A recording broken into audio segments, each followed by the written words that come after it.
Imagine two scenarios. First, you find $100 on the street. Second, you lose $100 from your wallet. The amount is exactly the same, but the pain of losing feels far greater than the joy of finding it. In fact, many people say losing that amount of money can ruin their entire mood for the whole day. So why does this happen? Daniel Kahneman, a Nobel Prize-winning psychologist from Princeton University, spent decades researching this phenomenon. He discovered something that completely changed the way the world understands human decision-making. According to his research, the pain of losing something is twice as powerful as the pleasure of gaining something of equal value. This is not about being mentally weak or overly emotional.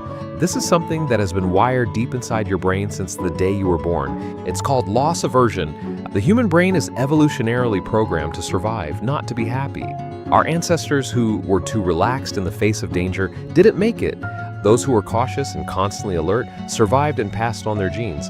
You are the result of thousands of generations of people who were always afraid of losing. So it makes complete sense that your brain overreacts to potential loss, even in situations that are not actually dangerous at all. And this affects your everyday life in ways you might not even realize. Shlomo Benartzi, a behavioral economics professor from UCLA, found that many people reject investments that are logically very profitable simply because there is a small chance of losing.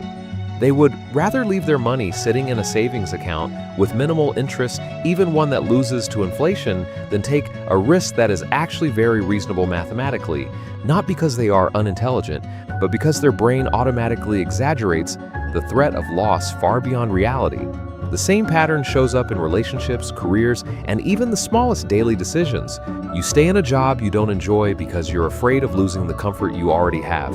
You stay silent when you want to speak up because you're afraid of losing how others see you. You don't try new things because you're afraid of failing, not because you don't want to succeed. And yet, most of the time, the greatest loss in life doesn't come from making the wrong decision. It comes from the decision you never made at all.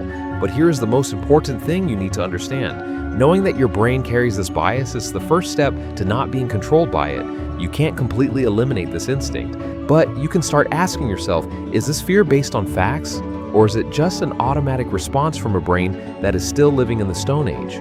Because most people are walking through life afraid of something that may never even happen. So the real question is this: how many opportunities have you already let go simply because your brain was too afraid of losing something that was never truly at risk in the first place?